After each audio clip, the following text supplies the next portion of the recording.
Hello, everybody. Welcome back to the Strategy Talks and Mechanics Guide series. In this episode, we are going to be reviewing a spreadsheet that I made. Big shocker there, but I made this spreadsheet at one of your guys' request to analyze the differences in productivity when splitting your sleep sessions, or not splitting your sleep sessions. That's a bad term for it because that's usually associated with taking naps.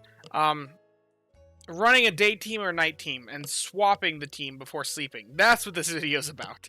Um, so, what is with this spreadsheet? What is it showing? Well, I wanted to make an analysis of comparing not rotating the team at all compared to running the day team and the night team combined. How much that net gains you according to this team, and then the percent difference that it comes out to. Well, in order to do this, I simulated a bunch of different teams. Now, I have to give credit where credit is due.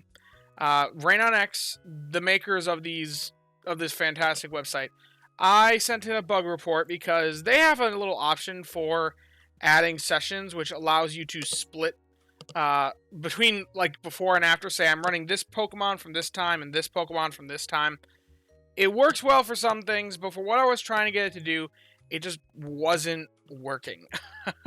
Which I was trying to figure out how to force it to do something that it wasn't really designed to do, and that was this exact purpose of splitting the sleep sessions, or splitting the teams. And I reached out, messaged the Pokemon EV Sleep Discord with the RainOnX Discord, and I actually heard back from none other than Doranon X himself, who is the, like, primary dev of the website. So, huge shout out to him. And after I explained what my problem was, he actually was the one that gave me the idea behind how I could actually make this do what I wanted it to do, kind of. Now, the solution that he came up with wasn't perfect, but it did get me pretty good numbers that should be close. There might be some slight discrepancies, though.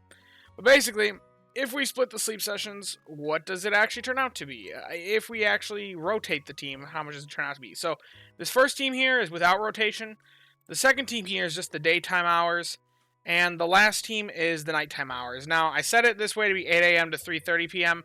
That's just to simulate 100, or not 100, 8.5 hours of sleep, which starting at 138 energy. Now, the reason why I picked 138% energy is because that's what the team on average is energized to. If you check their energy curve in here, they on average end at 138% energy, starting at 100. So this is how I have it set up, and you can see that I got the numbers and I just plugged it in up here. I did it once with Favored Berry, once without Favored Berry, just to analyze the gains overall.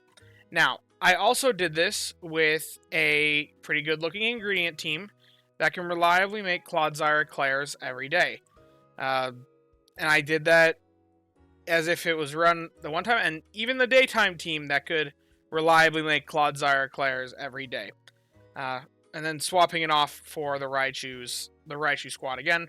I also did it with Golduck and I did it with Espeon. Now, the reason why I picked these two was because, one, I didn't want to do Ampharos because it shared Favored Berry with the Raichus, and that would be adding another factor in, giving it a bit of an unfair advantage. So, I didn't want to do that.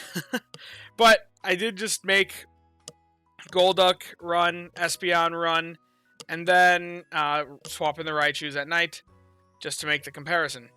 And the reasoning why is because Skill Trigger M is a stronger skill, which means if it's going to get nighttime procs on the Espeon, then theoretically, Skill Trigger M should, in theory, gain less from a nighttime team because their nighttime procs would be more valuable than the Golducks. However, the Golducks should theoretically on more often wake up with a double proc. So, how does that compare as well? I just wanted to add that factor in. Now, when I actually ran these numbers, you can see that the Berry team comes out 0.5%. Like, you get hardly anything from swapping the Gardevoir on at night, or swapping the Gardevoir off at night. It's not really worth raising another Berry Specialist per se. And just to get that little bit.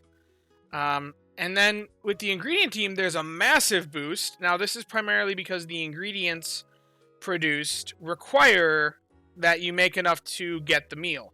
If you aren't making enough to get the meal, then theoretically it might be better to leave them on overnight. Let's say your Clodsire isn't as good as this one, or your Blastoise isn't as good as this one. You might struggle for the milk or the cacao. Therefore, you might actually want to run the Blastoise at night, eating into one of those Raichus, just to get one inventory's worth. Ingredient specialists are also very weird in that if you give them inventory sub-skills, then running them at night isn't bad at all, because they won't hit the sneaky snacking limit. If I check out this first team here, let's take a look at everybody's inventory. I didn't do this before, but everybody's inventory, you can see that they're all filling in about 4.5 hours. If I was to say, if this Venusaur instead had inventory up L and M for its first 2 slots, now, you probably wouldn't invest in a Venusaur that looks like this, but just for hypothetical sake, it doesn't fill its inventory anymore, at all. And you get way more honey. So, theoretically, this Venusaur wouldn't actually be hurting at all by running at night. So, swapping them off, if they have inventory sub-skills, ingredient specialists may not be harmed by it, and it may actually be the right play, depending on what your ingredient specialists are. Now, I wouldn't hunt an ingredient specialist necessarily for inventory, but if you notice that it's there, it may be a nice little thing to consider that swapping it off at night isn't a bad thing at all, because it's not hitting the sneaky snacking limit where it starts to really hurt them. Skill specialists, on the other hand, can only bank 2 skills, so no matter how much inventory sub-skills you get, sure, it'll help with nighttime procs in a sense that you'll have a higher probability of waking up to 1, but they're still going to be harmed by it because they're hard capped at 2 skill procs, and if you got 2 skill procs on the first 2 helps, then theoretically the rest of the night is basically wasted. So they are theoretically more harmed if they have less inventory. But an ingredient specialist, they have this effect going on of excess. They're not producing any more ingredients that are actually contributing in value. So yeah, of course you're going to swap them off. So it really depends on the ingredient specialist that you have if this is the right approach for you. Even though they have the best numbers in both with Favored Berry and without Favored Berry for the berry finders that you're running at night. Now, if you don't have what's very interesting is comparing the Espeon and Golduck teams with the without Favored Berry ones. If you don't have Favored Berry on the berry specialist that you're swapping in, I honestly wouldn't really recommend this approach. Because the gains are as low as like 6%. Now, granted, that is a decent amount. I mean, if we consider one of the strongest, most powerful bonuses in this game is Helping Bonus, which is roughly a 6% increase to productivity. It's actually a 5 point something, but either way, I think it's 5.2. Anyway, 5.2% is one of the most powerful boosts in the game. This is 5.4 and 6%. Why am I writing this off? Well, it does require that you manage your energy more, and also something else to consider is it depends on the reliability of the healer.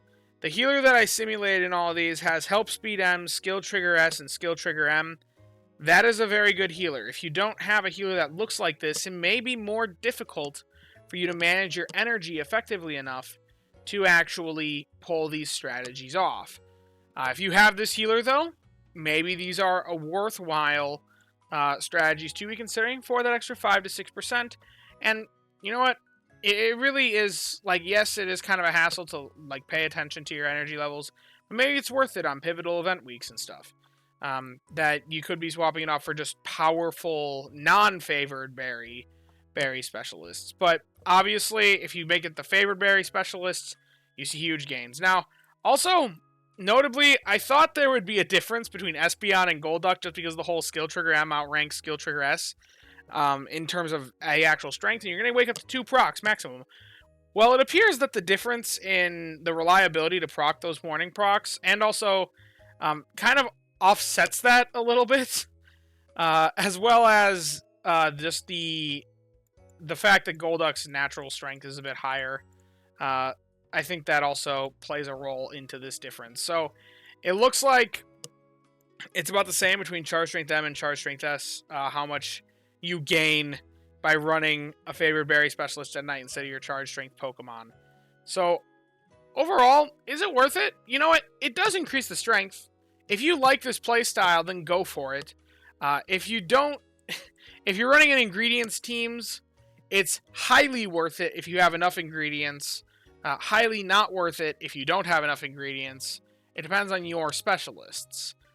If it comes to the skill specialists, then it's worth it if you have Favored Berry on the ones you'd be running at night.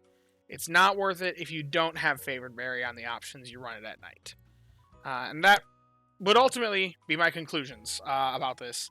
But it does boost it in any circumstance, even in the Favored Berry Specialist circumstance. It boosts it by 0.5%. You know what? Maybe that 0.5% is worth something to you. But it's such a minor amount, I wouldn't be stressing yourself about it. I wouldn't sacrifice, if you had a bad healing day, I wouldn't sacrifice the extra chance to heal more. And it's a playstyle thing. It's a playstyle thing. And I think that's what it comes down to. And yeah, if you have enjoyed the video, be sure to leave a like and subscribe.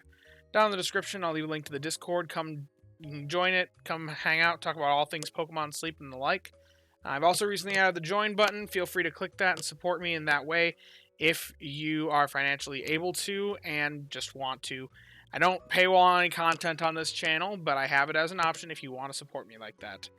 And as always, I thank you all for watching and hope that you all have a wonderful day. Bye-bye now.